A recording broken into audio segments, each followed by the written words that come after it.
Mga kapaglaom, maayong buntag kaninyong tanan og happy midweek. Ang atong hilisgutan karong Pebrero 25 giuluhan og ang iyang paghatag. Ang atong teksto makita sa Buhat 2:7 taman sa 8. Sila nahinganga og nahibulong nga nag-ingon, naunsa ba nga ang tagsa kanato nakadungog man kanila nga nagsulti sa atong matag kaugalingong pinulungan nga natawhan. Mga kapaglaom, buot sa tigsulat nga ang iyang mensahe masabtan sa usto bisan nga ang mga mananambong sa tigumanan gikan sa daghang lain-laing mga nasod. Sa gabi sa wala pa ang kalihukan matod niya, nakikita ako sa coordinator sa mga tighubad sa lain-laing mga pinulungan nga gipasa pinaagi sa headset nga sistema sa radyo. Hilabihan ka importante kay daghan sa mga mananambong ang dili larino sa Ingles. Nagtuwa ko nga gidihugan sa balaang espiritu ang ilang mga pulong, mundili pa, dili unta ako makahimo sa pagsulti sa pulong.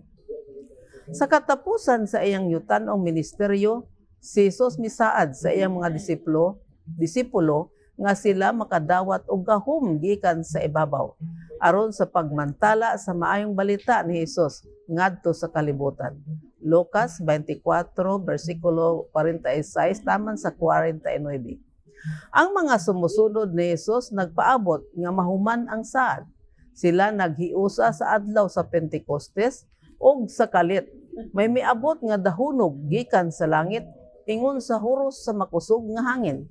Og dihay mipakita kanila nga mga dila nga daw kalayo nga nagtinagsaay sa pagpatong sa ibabaw sa matag usa kanila og sila tanan napuno sa Espiritu Santo og misugod sila sa pagsulti sa nagkalain-laing mga pinulungan sumala sa ipalitok kanila sa Espiritu.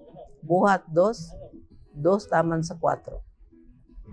Ang mga Hudiyo ug mga kinabig, mga langyaw gikan sa ubang mga nasod, ang matag-usa nakadungog sa mga disipulo nga nagsulti sa ilang kaugalingong pinulungan.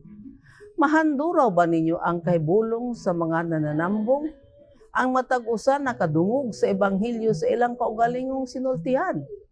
Daghang mga eskolar nagubad niini nga panghitabo isip pagbaliskad sa tunglo sa Babil.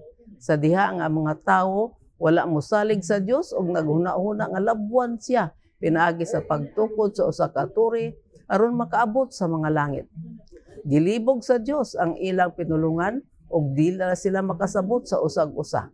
Genesis 11 versikulo 1 taman sa 9. Karon sa buhat ang kaatbang nahitabo. Mga kapaglaom, ang espiritu gihatag ngadto sa Kristohanong komunidad ug ang tanan makasabot sa mensahe. Ang Dios nagsangkap sa iyang mga sumusunod, naghatag sa tanan sa ilang gikinahanglan aron sa pagpaambit ni Jesus ngadto sa uban. Ug ang balaang espiritu gihatag kanato nga nagsangkap kanato alang sa pag-alagad ug naghatag sa gikinahanglan.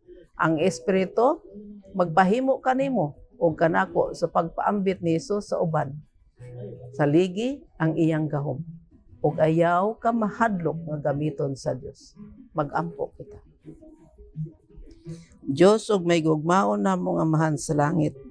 Salamat sa imong balang espiritu nga nagagiya kanamo alang sa pagbuhat sa imong buluhaton dinhi sa yuta.